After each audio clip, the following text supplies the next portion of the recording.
You're very welcome to this edition of Soundshack 49. It's good to talk. We have Roger from First Bikes on the scene with us for this one.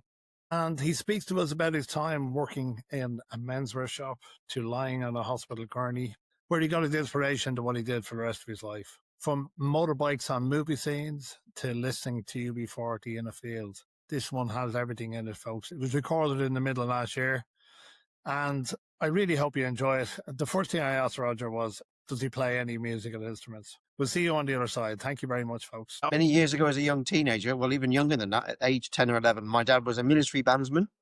And he was very keen to get us, my older brother and myself, little brother hadn't arrived then, to play trumpet, trombones, bugles, and anything you could blow, I think. Excellent. So I can play a trumpet, and I can play a bugle, and I can play a trombone. Bugle, fantastic. Yeah, I love the bugle. I love the sound of it. It's brilliant, and not an easy instrument. No, it's all in the puff and all in the lips. And if you play a bugle well, you should have sore lips at the end, apparently. Well, and it was school was and they had tin whistles. I could never do it. Well, members of my family were very proficient in it, but no, I could never do it. I was banging on the desk though at school, Roger. So drumming was a thing. So you have a bit of music background. That's brilliant. I do, yeah. And I think the theory says that if you can learn music, you can learn a language too. So I think that's the case. So Dad probably gave me the ability to learn music and not read the music, but play it and hear it and learn all the notes. To have that ear, it's brilliant. There's people who I played with over the years, and they listen to a song, and within 5 seconds, next minute they're playing the chords, of it. And I could. Yeah, I envy that. I really envy that because it takes me a lot longer to do that. Yeah, and then the other thing, they can sing as well. What about singing? Yeah, no, not a great singer. I might hum a lot or whistle a lot, but not a great singer. Yeah, a fella said to me years ago, if you're a singer, I've a wood full of them. So I never sang after that. so it was a polite course in a Dublin pub. We were doing a gig, and I sang one song, and he politely said it to me at the end of the gig. If you're a singer, I've a wood full of them. So. On that very note, I was entertained yesterday to a really vast and unusual musical array. There was the Gaelic Festival on in Limerick, and Siobhan had booked some tickets because the end of that festival, unbeknown to us, was 9 o'clock at night till like quarter to midnight, which was UB40. But earlier in the day, a really interesting and eclectic mix, a bunch of DJs from 3 o'clock onwards, just doing house music. About 3:45, a guy came on, wait for this, Beatles dub reggae. So Beatles songs, often with the Beatles lyrics, put onto dub reggae sound backgrounds, very deep bass and long, deep. And then about 45 minutes of that thinking, how is that going to work? And it worked really well, I have to say. Sort of Beatles music to dub reggae. And then the next one after that was then a gap. And then a band called Selector from Birmingham, which was a ska band, very apt related to Birmingham. And then completely by random allocation, I don't know who chose this, T.M. Dempsey. Completely different to anything else. Yeah, well, I was thinking that's an array of artists. So yeah, and then he did 45 minutes. He went off, and then 15 minutes later, in came what was now called the UB40 featuring Ali Campbell. So clearly, that was a session band called The Real Deal. I think that was the front of the front of the bass drum, and they were able and very competent. But of course, the voice of UB40 was always Ali Campbell. So as soon as he sings, as long as it's Red Wine or Kingston Town, then it's going to be Ali Campbell. It's great session. Went on all day from 3 o'clock until about 12 midnight. Got home about 1 o'clock. Fantastic. What a day. Yeah. And I think it was 55, 60 euros. Just, wow, amazing. Brilliant. Like the Selector that was my era growing up. You had the Beat, the Selector, the Specials, all of that type of stuff. Yeah, the Specials, yeah. I like the sort of the late rock, the punk music and all that. The 70s, 80s going up and coming into it. Yeah. And there's a really good band. I can't remember the name, they're going to my head, but they do, I think they do a selection of the Clash as well as sort of the Specials and stuff like that. So it's a mixture of stuff. So you're a bit of ska, a bit of punk in there. So there's a mix. It's really cool. Yeah, it's really good. So that was a good day. And Damien Dempsey, I like Damo. He's very good. He's a passionate singer. Great passion, that man. So I'm actually glad I heard him because I've never gone to one of his gigs before. So I'm really glad I've heard him. Yeah, it's brilliant. A brilliant. Good day. So listen, we met on the ferry to the Isle of Man. We did indeed. We did, yep. And I spotted your bike. But do you want to tell us a bit about that bike? Because I love that bike. Tell so many people, Roger, about that bike. It's amazing. Okay, so but I'd be flashed now and say, was that the SP1 or was that the Carabinieri? The Carabinieri. Okay, so And the short story. you had the suit on and everything, yeah. Yeah. So the short story for that then is uh, I do emergency care practicing as a registered nurse in the past, and then got emergency care skills and other bits and pieces through a military life as well. And then when I came to Ireland, I was working then with the HSE in Cork, Cork and Kerry, but based in Kerry, doing resuscitation training in the hospital. And the fast track to that was then I started getting involved in emergency care work with civil defence in 2014 and 15 when they saw me on a white motorbike thinking, what do you do for a day job? And I tell them what I did. Would I get involved in that? I said, yeah, I would. So essentially, emergency response on motorcycles. And fast forward to 2015, somebody who knew me said, that bike that was in the movie, Tom Hanks' movie, Angels and Demons, the first one, Da Vinci Code, the first one, Angels and Demons, the next one, about 5 years later.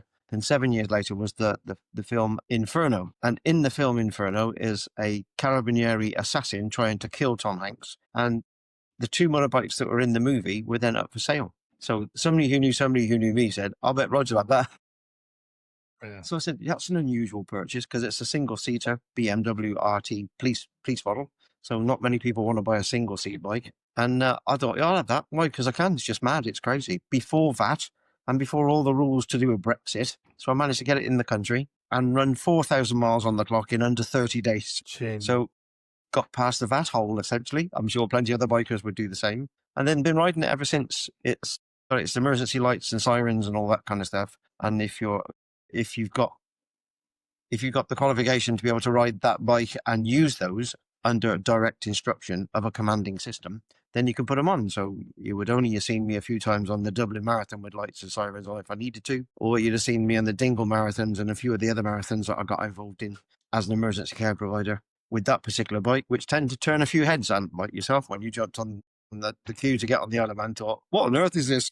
Yeah, we were. It was a beautiful morning, and we were sitting. I think it was 3 years ago or something, and we were going to the TT, yeah, and we just got chatting. And you were saying you did. We were yapping away on the boat going over, but you were saying you provide care for the marathons and stuff. Yeah, I remember you were telling me Indeed. the Dingle. Yeah. So Dingle organised is through the Kerry Civil Defence System. They emergency care in a lot of issues and a lot of things we do. So there's a lot of emergency care provided for horse racing at the Listowel races. The HSE say we got enough work during the week without 20,000 people turning up to watch races and have to deal for that. So the Pre-Hospital Care Council says agencies like the Civil Defence that have confident and competent EMTs and other levels of practice provide the ambulances are exactly the same as the HSE ambulances with EMTs. When there's a horse racing event, Horse Racing Ireland has physicians in the location. So you got a couple of doctors ready to go, and then the rest of the system is put together. So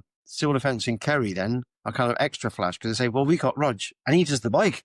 Of course, they can't provide a motorcycle because it's ambulances and other vehicles. Yeah. So the number of things where they can provide the motorbike facility through me providing the bike and then me being dispatched by them, they do that. So in Dingle Marathon and then the horse racing, I do some of the horse racing stuff, the emergency care for that too. But then prior to that, the earlier part of the year would be Dingle Marathon is always September, but in the earlier part of the year, sort of July and August, would have been the Dublin Half Marathon and Half Marathon series. And then in October, of course, would be the Dublin Marathon. The organisation that used to plan the medical care for that was a company called FestiMed. And they employed a number of us across a range of different levels of competence and practice. And one of the things they always asked me to do was we recruited Roge because the deployment capability of emergency care within the motorbike. So I provided the bike and they provided the equipment and I bought the uniform and we did that for 8-10 years, I think. Brilliant. FestiMed last year officially went to the wall purposefully, I think. They've done their work and they've got a number of challenges for other organisations up against them. And the rules and regulations for event provision changed a bit.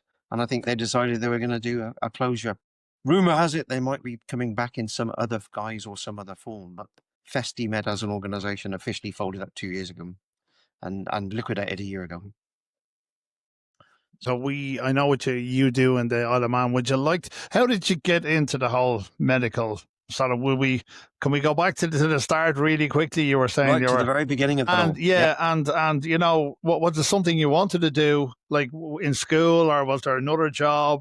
I'd love to talk a bit about you know, the first bikes on the scene. So, you know, Sure. so whenever, if you want to sort of go back a bit, and we can just go through it to for the listeners, so that the viewers, let them have a little an So I think insight, there's if an you don't mind. interesting notion, there's an interesting idea in your life that at school I was going to an ordinary school in England as an English kid, and what they call the secondary modern school systems, which is really the craft apprentice kids. You took all those kids, you educated them, you gave them GCSEs or CSEs, as they called them then, loosely called O levels. Most of the kids that I went to school with didn't bother doing any. I was old enough and young enough to leave at 15 and 3 months. So I left then and went and worked in a sawmill of all places for 6 months, just working in a sawmill. Didn't particularly enjoy it, just wanted to get a job and get out of school, if you like. I saw it as the end of my sentence. Yeah. Oh, like a lot of us. Yeah. It's funny because bizarrely I go on to be a teacher later, but I wasn't great at school. I think I was quite a bit of a pain in the arse. Very good at sports. So I was a brilliant swimmer and swam for the West of England water polo side,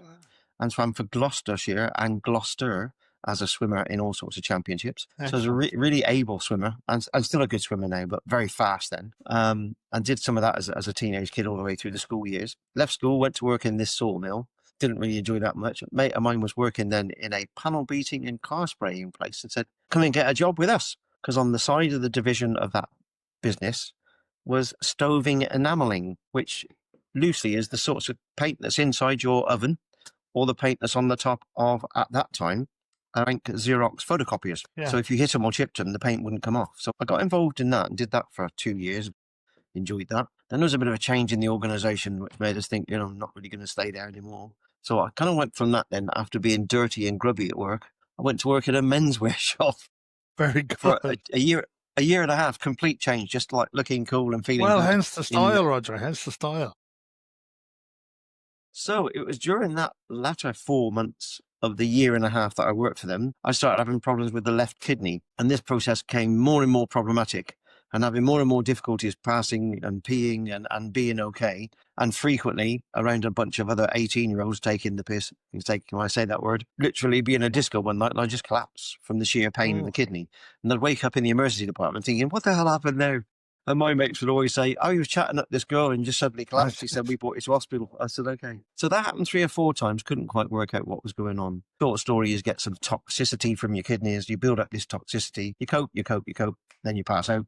And you're quite toxic in your bloodstream then. So you wake up in hospital on the drip thinking, what happened there? Anyway, that happened then between 17 and a half towards nearly 18 and 18 and a bit, which culminated in me going into hospital and having half a kidney taken out and then saying, take the whole kidney out. So one in the right-hand side works perfectly functional, one in the left-hand side that wasn't working well at all. And they said, right, we're going to do something with that. It's kind of amusing now because the scar that you get today is a keyhole entry. But the scar on my side, my grandkids think, isn't it? I was attacked by a great white shark. Oh, God. So, yeah. So because it's a really long scar. No keyhole surgery back then, yeah.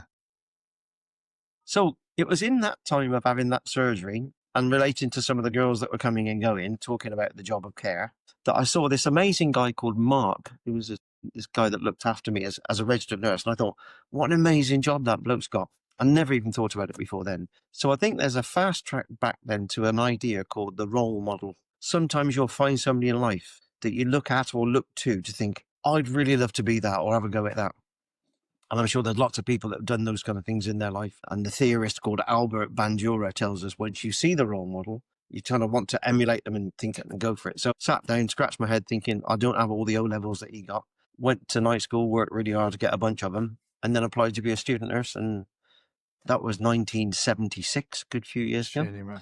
I knew I wasn't going to be in the general hospital particularly. So I went and did my first couple of years working with colleagues in the mental health sector. So did a couple of years in mental health first in Gloucester, England, hence the accent. Then moved from that then to Essex for a couple of years and did another advanced training system to become a registered mental health nurse, then called RMNs. They were never called psychiatric nurses in Britain, although Irish uses the term psychiatric, RPN. So I'm an RPN registered here, but in the UK it was always registered mental nurse, and they're even referred to as registered nurse in mental health now. Okay. The mental bit is quite important, not the psychiatric bit. So I did that then, and then my good lady at the time and I were thinking, okay, what we're going to do. She was already general trained and she did mental health. I did the mental health too. Then we said, right, I need to go off and get me general training. So I went and did the general training to become the SRN, as the titles were then. So I got the RMN and the SRN and E and MH, as they called it then. So I got these 3 different tickets at that time. Came back and stayed in the general, and then thought I'm probably going to go back to psyche because it's quite easy and comfortable life, not much stress and a bit more pay and a good crack and a great bunch of people. but essentially kind of thought I'll stay in general. And then the person in charge of night said, would I like to do a 6-month pediatric night day rotation? I said, yeah, that'd be fascinating, working in kids. So I went and did 6 months in kids, came out of the kids then, and then the A&E department were really keen to recruit me because I got 6 months of kids experience. Children pediatrics. So I went to the A&E and spent 2 years in the A&E. Really enjoyed that. Really found my niche then, thinking the emergency care stuff was really where it's at. So we're now looking at in or around 1984, 85, 86, I think. 86 then, colleague in the School of Nursing says to me, do a part-time diploma in education you can get within the nurse education system. So I did a part-time diploma over 2 years at night school as well as doing the job. Lots of nurses did that. And then bounced from that then into working part-time in the School of Nursing with new recruits while I was out in the wards as a registered nurse. And then moved from that A&E work job into the medical health environment, the medical ward environment for stroke and cardiac rehabilitation. Really enjoyed that. And at the same time as that was happening, this part-time education thing, and I got myself in the vista or the view of the person in charge of the education division saying, would you like to be sent on the nurse tutor course? I said, I would bite your hand off to get that. Okay, she said, so I'm going to second you from the hospital for 6 months full time to Bristol University to do something called the clinical nurse tutor course. With 2 statuses essentially, the clinical nurse tutor course followed by the nurse tutor course. So for the most part, a lot of people phase through the first phase first to progress on to the next one.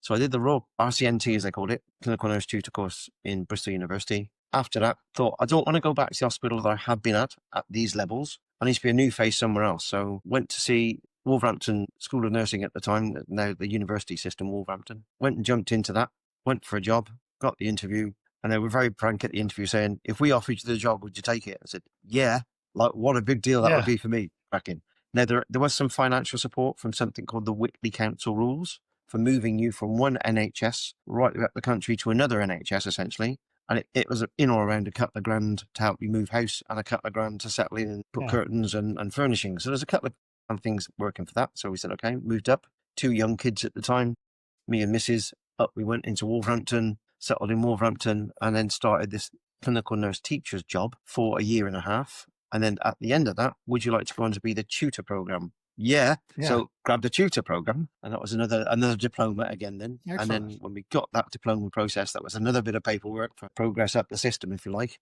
I'm very leveled now, quite confident there, thinking, I don't ever see myself being the person in charge of the education centre, but I'm very happy being part of the team. Yeah. Which is funny because I hated teachers when I was a school kid. Yeah. I was never a teacher. I know you're poacher term gamekeeper.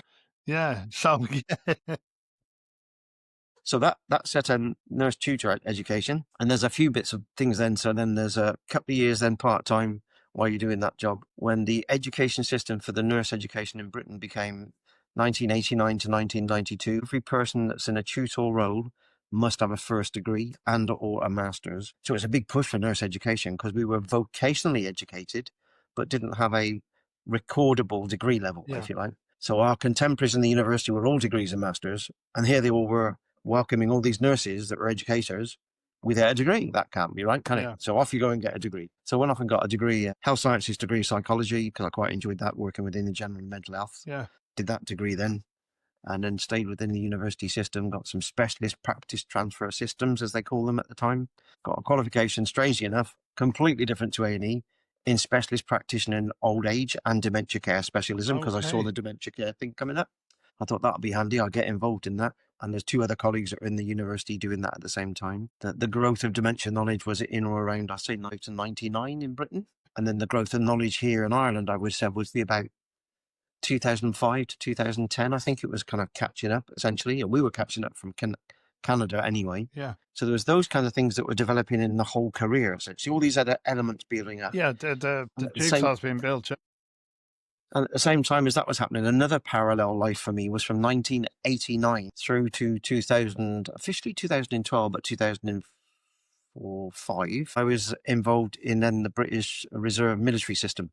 So I joined in with the Rapid Reserve Mobility, as they called it. So the idea that you lived in the NHS all year long, and if the army needed you to go to deployment, they would ask you to leave the NHS for 6 months, stick you in the army, and off you went to wherever the combat zone was. So my first element of that was being prepared in 1990 to go to Operation Desert Storm, that people remember, which was the Gulf conflict, where the British military residence was in Riyadh, in Saudi Arabia. We got prepared, but I didn't go on that occasion, which is a whole load of reasons. There was structure. They took 45 personnel from a 250 personnel nursing field hospital, and they took 45 and disappeared with those. So we all sat back thinking, damn, we didn't get to go. But it was dangerous, but we didn't get to go. Yeah. All the rest that went with that. Next one, then, the next big thing that happened along that parallel line is the Kosovo crisis, which was the breakdown of the former Yugoslavia. Did get involved in that in Gibraltar as a deployable process. That was bringing British military services out from there in the field hospital system. Field hospitals in the UK then have this interesting dynamic that you do lots of training throughout the year, in 2 weeks a year at one time, another 2 weeks some other times. They can get deployed really rapidly into areas of conflict and combat. And when I first joined that system, it was a general hospital capable of 500 beds, which is a fairly big beast to make up. And then over a number of years, that went down to 150 beds as a field hospital, 24 hours up, 18 hours collapse, and to redeploy it again. So the whole thing got built in 24 hours and went down. Roger, that must It's be, it's a bloody impressive logistics process. yeah, I tell that you. must be, like, that's unbelievable. That's bloody impressive to all in green tentage, you know. Yeah, I mean, and like I have this image of like MASH in my head when you're talking about exactly, that. exactly the same. It must be something like that, and like for instance, if you know, if something happened, you could have 10 or 12, you know, people being wheeled in in front of you. Like Absolutely. how do you And cope in with fact, something like that when they come in? I think the big push, the number of sets of testing, each 3 years of a testing system. There was 7 acute redeployable field hospitals in Britain, starting from 201 up to 210. So that was the couple of numbers. So 202 was the West Midlands, 203 was up in Wales, 204 was further up, 205 was up in Liverpool, 207 was up in Manchester. And they would recruit a range of personnel, but obviously lots of doctors and lots of nurses, because that's the business of the structure, really. Loads of logistics and support to make it all go, and lots of other structures that would work to make that whole thing there. Training on Tuesday nights or Monday nights or whatever for 2 hours. Bunch of weekends away during the year, 12 weekends a year you had to do as a military reservist for a field hospital. So it wasn't like a couple of weeks, it was a big commitment. That's a big, because they knew they wanted to keep you live and sharp to be able to move you. So we did that. Then as part of that process, that ran along. So I started in the humble capacity as a private soldier, like most people do.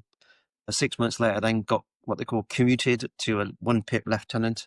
And then once I got that done, based on the service I got and the qualifications I got, within a year I was a captain, 3 pips on the shoulder. Excellent. And then fast forward to 1987, let me get that. 1997, fast forward to 1997, 10 years later, I got commuted to the very famous task of being a field officer, often referred to as a major. So I got the major. And the joke was always, what's my surname? Byrne. Who is that on the phone? Major Burn. Put a plaster on it. You know, that kind of way. Got a major burn, you need some treatment. So, and the crack I've always quite loved the idea that, remember, Faulty Towers always said to him, "Morning, Major. Morning, Faulty." Yeah. So always like that kind of idea, yeah.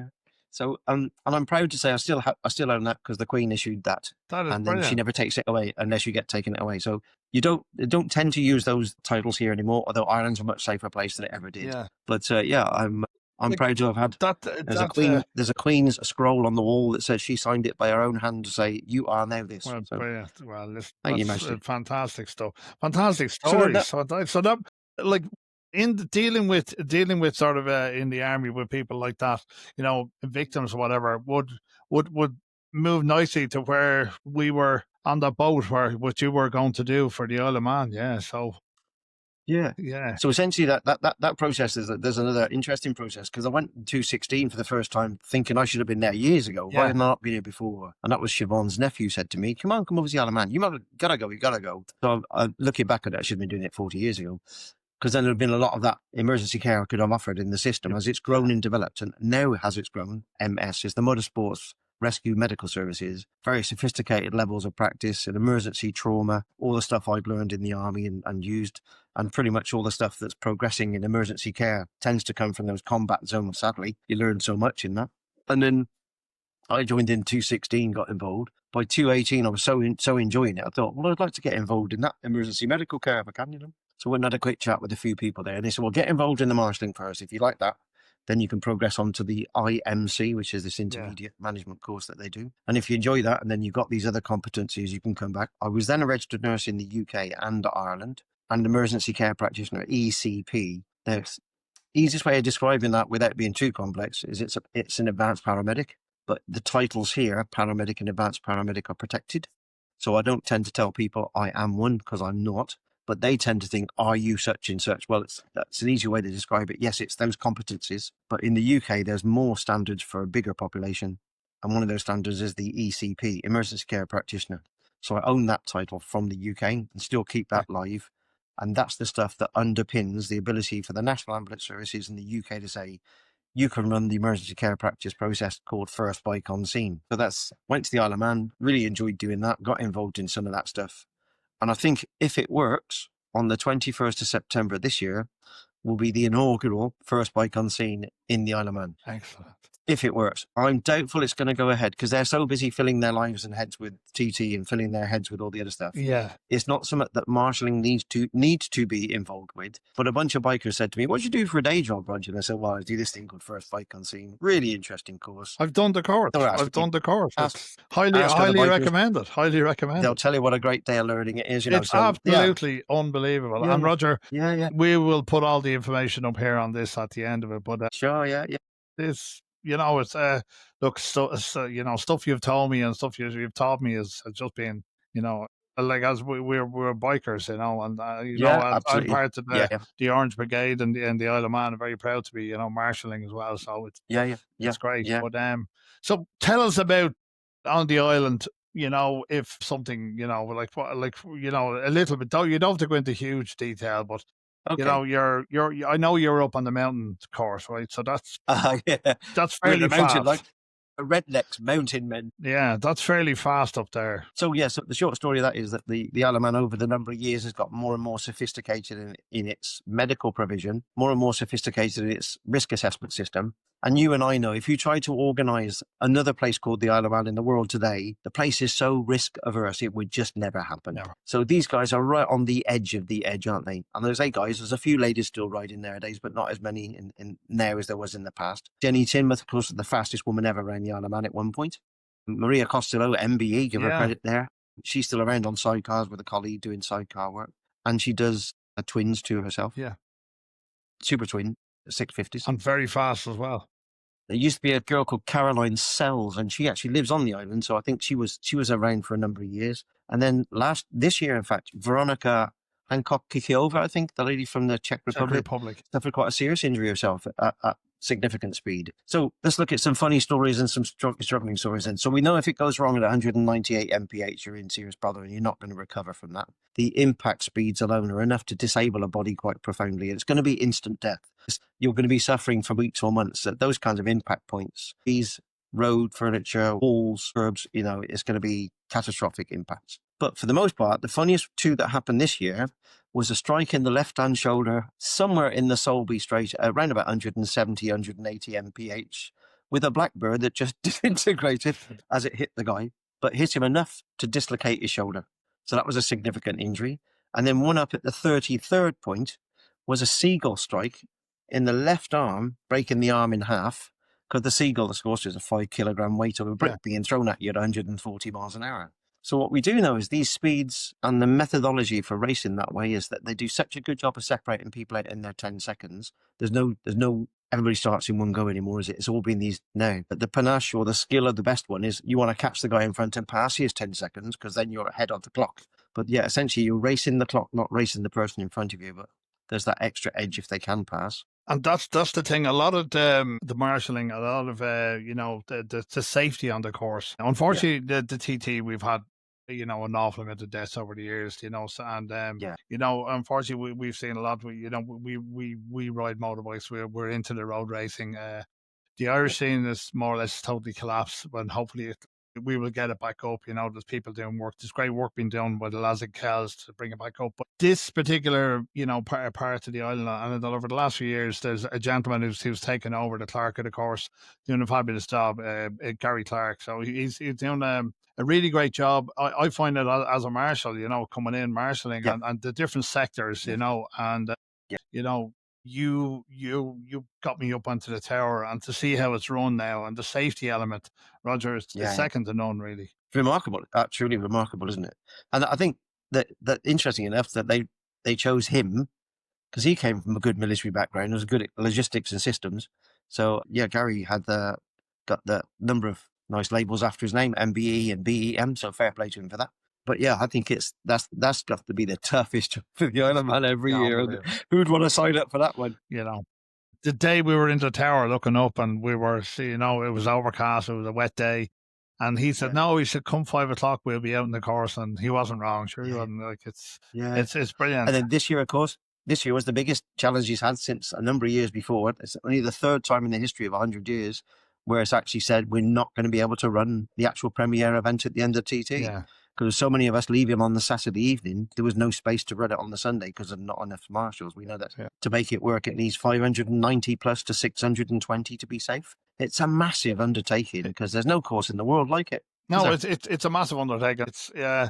Unfortunately, that's another thing I wanted to speak to the ferries. Especially coming back to Ireland, this is a shocker. I had to come back to Belfast, and you get your, I get me 10 days, and I'm happy with that every year. And Yeah, all going well, we'll be back over again next year, and yeah. hopefully get to the Manx as well. But yeah, it's a fabulous thing. First bikes on the scene. You're running courses around the country. Shoot away. Tell us a little bit about that. Okay. So the standard garb is it's 5 key skills learned in one day. It's 1 day training, providing for the biker community to be essentially first on scene. Very similar in many ways to many people that might be in their own communities, providing community first responder techniques where they could get to a house when there's a cardiac arrest, or there's a choking, or there's a stroke or a collapse in the village they live in. They go out and get involved in that, and they get training to do that process. So I think when somebody wants to ask me how does first bike on scene kind of fit in, well, you're a responder on a bike for a biker that's down, but you might be in your car going to work, but you've still got those skills at the roadside. Roadside care can be a bit chaotic, so there's definitely a process in there of, as you'll remember, advising from the Police Service Northern Ireland how to contain a space to make sure everybody's safe before you try to do your work. So the story for that was 2004 in North Wales, 5 bikers out for a run. One of the bikers came off his bike, hit the floor, dropped down. The 4 bikers that were with him did a brilliant job of containing the scene, making sure he was safe, but at that point didn't have the confidence or competence to run up and check out how he was doing. So sadly, his post-mortem death is because he can't breathe properly. So he's died from asphyxia was the label. And motorcyclists don't normally die because they can't breathe. So what do we know about what happens? Well, the folklore for most of us, if we don't know what to do, is don't touch the biker and don't touch the helmet. But actually, the story we give you on the course will be 1 in 5 bikers in a full face or an open face helmet will have a problem with their breathing. And particularly if they've got an open face helmet, we would normally tell you that's open to more injury. And you would have hit the face and the nose and the teeth and the tongue on the ground. And that would cause more problems for your breathing. Whereas the full face doesn't do that. We know that protects the face quite successfully. All the evidence for that's there. And that's why that's the industry leader. So what we know then is there are 5 key skills that we package into a 1 day. We do some theory and practice in the morning for about 40 minutes. Do some exercise with a Lego model just to get us how we'd organise a crash scene, often called the tabletop exercise. Then we move rapidly into thinking, what would you do about moving a biker if they were under a bike or if it was something with the need to move them? Essentially, people often say, well, let's not move him, keep him where he is. If you can do that, absolutely perfect. In the middle of a town when you can close the road, great. If it's on the outskirts of a town on the motorway, do not attempt to do anything to that. It's too dangerous for the person to be rescuing into that process. And some would even say on the course, well, in the darkness at night, you'd be able to see the lights. It's still too dangerous because they're moving at excessive speed. So you need to leave that to professionals. It's just too much risk to the rescuer. That's one of the mantras on the course is don't risk the rescuer. The best you can do is 999 and phone, do that. So it's 1 day skills then, containing the scene and having the appropriate things that you need to do in the scene. Next thing, do we move him or don't we? Give you a technique called the snatch maneuver. You'd have done that with a guy called Sid, who just lays around in our program. He's very lazy, Sid. He's very lazy. He just lies very around all day, lazy. doesn't he? So Sid just lies there and does what Sid does. He's very good at it, though, Roger. It's fair play. He's good at, and he's 15 years old now, and it's next year in January we become officially 15. 2016. We started in October 2011. And in 2016, officially, it's going to be the 15th year. So we're going to do some special stuff in the 15th year, I think. Brilliant. The current curriculum itself is on the 7th edition. It keeps changing every 2 to 3 years. What we were doing in 2011 is quite significantly different to what we're doing now, in light that COVID came along as well. And there's other things that you leave the program with. So 5 key skills then. Let's go back with you. Containing the scene, snatching Sid and moving him, knowing what to do, might be 2 of you or 1 of you. Removal of the helmets in 4 specific circumstances and 1,000 circumstances where you won't touch it at all. removing the helmet's one of those for specific circumstances. Everybody comes on the course and leaves with a small card that opens up telling you what to do at a crash event. Road traffic collisions is the language, not road traffic accidents. They're so often not accidents. There's only 3 reasons why a biker has a crash, and I'll tell you about that in a minute. So then the last part of that, then as we go in the afternoon, we come back, we look at then maneuvering and handling somebody on the floor onto a spinal board and a stretcher system and onto a combi board and a vacuum mattress, which is the current stuff. We pride ourselves, I've always prided myself as the managing director of the business. If it's in the ambulance, it's on the floor in this classroom, and they will be needing 4 or 6 persons to help lift out from the field. It's not something you do on your own. When the fire and rescue team, they would normally recruit those, but actually they may be containing the space on the road and doing a wash down or clean down if there's POLs, petrols, oils or lubricants on the road. They need to clean that before the road. So generally speaking, they'll recruit. So if you're first on scene and you're able to recruit the personnel in the ambulance, we use that.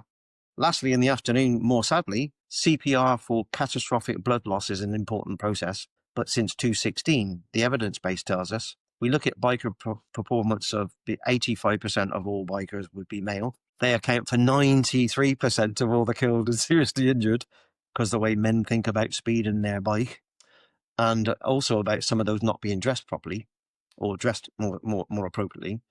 And in that very population, we're talking 45 to 65. A lot of the bikers coming back, they've got the wife, they got the kids, they got the mortgage gone, the kids are grown up, they've gone to college, it's 45. I'll buy a bike that's an SP1, or I'll buy a Fireblade that's capable of 150 miles an hour without any hesitation at all.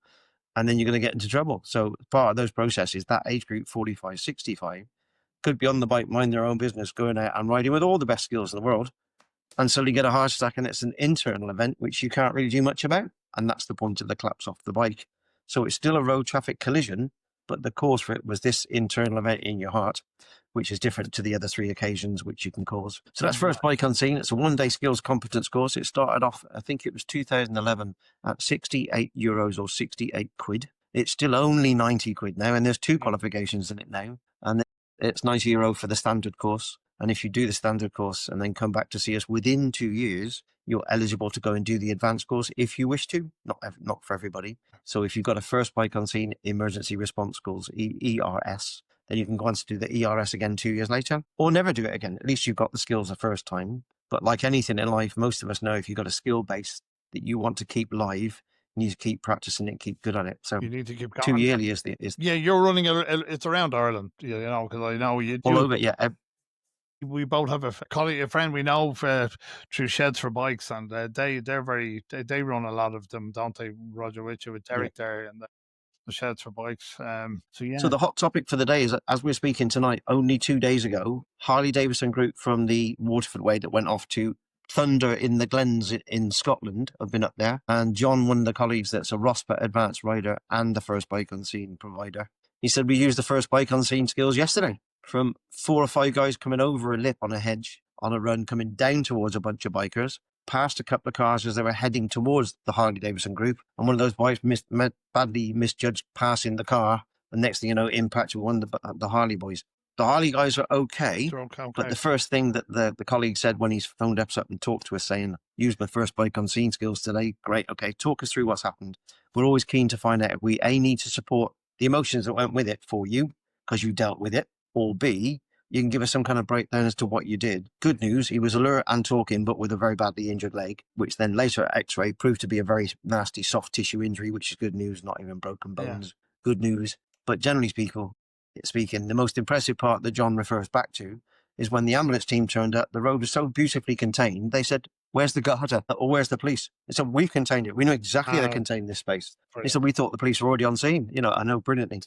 Well, look at it. They're proof in the pudding, Roger. You know what I mean? Fantastic. Yeah, exactly. So really good news. Like the day I was out with you was a horrendous day. It was raining all day, and lucky enough, we had our cups of coffee. Thanks very much for that, and our biscuits, and kept us going. But yeah, it's an unbelievable thing, and we will put all the links up there at the end of it. Roger, you spoke about that doctor you met. Was he one of the big influences in your life, or was there a teacher? I know you said you didn't like school, or what about your folks? Were they, were they very influential in your life? I think, yeah. So fast tracking back, my mum was a daughter of a naval officer, so she She brought her kids up quite firm and quite tough, so we were all little. And then misfortune for my mum was like her dad, when she walked into her house one day and says, "Here's my boyfriend," it was a sergeant from the tank corps. So I'm sure her dad must have thought it's gone down because, of course, the Navy and the Army don't really get on. But anyway, so my dad was a military man. Mum was a military kid of military parents. Their influence, I suppose, on me in the early days was particularly about order and structure, because post-war Britain was about trying to rebuild through order and structure. That's all we knew, getting through a war. So it made sense to rebuild the sort of 1960s, 50s Britain in that way. Yeah, So very grey, very grey. As I always look back, you know, growing up, I grew up in the 70s in Ireland, and you know, everything was, it was so different. You know, like my yeah. PlayStation, I couldn't get it to work back then. You know, you know, you had a hurley and you had a football and you were in the same. So, but look, you know, I wouldn't change it. You know, I wouldn't change it. You know, Oh God, no, no more me. I said it, and my old man instilled me in one thing. He said the principle of persistence. That's what you want. Anything you want in life, son, you just got to go and get stuck in and do it. yeah, And he's the Irish influence in me, because Dad was the Irish son of an Irish dad, and Dad was brought up mostly in what I might call convent education in Eastbourne, which wasn't good yeah, in those days. It was no, quite tough and harsh. He never spoke much of it, but certainly in all the years I was around my dad, he never struck me once till I was 13, when I thought I was being a bit clever, putting the tire on a wheel on a bull taco. And he said something about lean back further, you'll press the tire on. And I think I was clever enough to think, what the do you know? yeah, And he struck me in the centre of the chest with one punch, sent me down, sent me down the garage and hit the floor. And I thought, wow, he's actually hit me. yeah, And I thought, I've really pushed him too far today, haven't I? yeah. Yeah. So my old man was never one for corporal punishment, even I think probably because he'd had quite a rough bringing through that kind of, like we loosely call it industrial schools now, don't we? But yeah, so Same as my dad. My dad was born in 1921. He passed away in 15, but you know, them boys were hard. You know, they were yeah, tough men, and like yeah, you yeah, know, there was yeah, no messing with them. But you know, when they said something, you just went and did it. You wouldn't answer back. And, yeah, you know, yeah, everything was you know, dad yeah, or mom or then my neighbors, Mister whoever, Mister yeah, this or Mrs. that. yeah. There was no So like see, Mary see or you Julie. You know. yeah, yeah. Like you think about your dad then, being in and around independence, growing up through that from a young kid right the way through. And then the Irish history, of course, was Yeah. quite a bit in my head, because the old man was small Irish, not big Irish. His dad was Irish, Yeah. but my dad was kind of small Irish in that many ways. And by the time I'm in my 40s, it's like, I need an Irish passport because I live here Yeah. with an English accent, but I was never going to be a visitor of my own family's country, you know. So I said, right, off I go, get the Irish passport. And I'm really proud. Everywhere I go on that. Totally. And made sure that was in place to be safe and secure. And it's I've got a UK passport. Not that I use it hardly ever. If anything, I might use it to go and come in and out abroad. Wouldn't use it to go in and out of Gibraltar, because the Spanish don't like the Brits coming in from Spain. Going into Gibraltar, that's a permanent tension between Spain and the rest of the world. It's changed What's a this lot. place? It's changed, you know, like the UK, Ireland, Europe has Oh, changed massively in the last 10 years. absolutely, yeah. It's so strange, you know. And I was in Paris recently and Germany and over in Munich, and you know, I don't know. Look at well, we won't go into that. I think we'll be here for another hour or two. Because the Roger, famous handshake. The sorry, famous handshake between the Queen and Martin McGuinness was the real big moment of turning point, wasn't it? You know, like, yeah, and you know, she goes, I think it set up such a new signal to the world that, you know, you can't always go forward looking back, which was exactly. the criticisms often in Northern Ireland. You Yeah. can't keep looking back to look forward. You know, like we're at the end. Look at, you know, that's the thing. I know up the north. I was playing music. I used to do a lot of gigs up the north. But you know, going Yeah, back to the late '80s, the '90s, and that it was, you know, you had your borders, you had your trouble, and you know, going sure. up it was a bit tough, you know. But Yeah, but look at you know, thankfully that's all behind us. The next 10 years, Roger, are you going to shoot that far? What do you think? What'll that bring? yeah.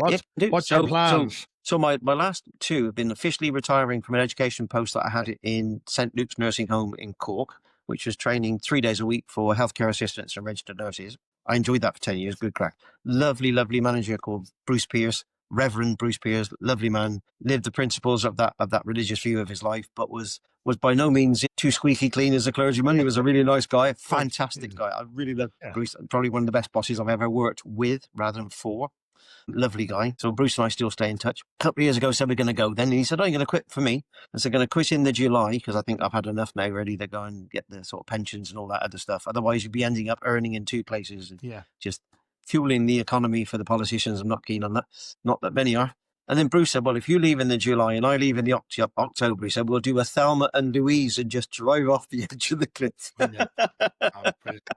So at that point, I then started saying I'd always planned to start refurbishing, restoring old Japanese 1970s motorcycles, in particular the model known as the Honda TL125 and the TL250. Now, anybody that follows any of my Facebooks or any of that stuff now, as the Irish call it, that's my graw. So I'm doing lots of those and bits of fun. So I can see that still happening over the next 5 to 10 years, doing some of that stuff and getting involved in that. Certainly, I've no reason to want to stop being involved in the motorcycle community. I do want to transit the first bike on scene onto some 40-somethings because I'd like to see the model continue and go. And from the original process of setting up the team with only 2 or 3 of us, it's now a team of 9, and I've created a pathway of more capable deliverers of the program across the country, males and females. Yeah, Excellent. so that's my definite vision of the next 3 to 5. And then I'm 69 nearly, so I'm feeling fairly fit and able still to do that. I'll still get involved in lots of stuff and generally being involved in volunteering with the civil defence and stuff like that. So that's not my style to be a retiree that just sits and ponders the roses. No, not for me. And I can't stand gardening. No, well, listen, here's your brother. I cutting lawns and all that does me head in. 57, and I'm pushing on as well. And not that I'm like yourself, we like to stay going. I love the bike. We were away the weekend. There was a group of us. We travelled all around Mayo and Leitrim and Roscommon and that. It was beautiful. We got wet on Sunday, but I love doing that. I plan to do a few big trips on the bike, but yeah. So that's the plan. Well, listen, Roger, it was lovely having you. Thank you very much. We will get some of the links up and hopefully meet again. And ladies and gentlemen, that was Roger from First Bikes on the Scene. Roger, thank you very much. And from Soundshack 49, we will talk to you again. Conversation. Thank you very much, Roger. See you soon. Okay, bye bye.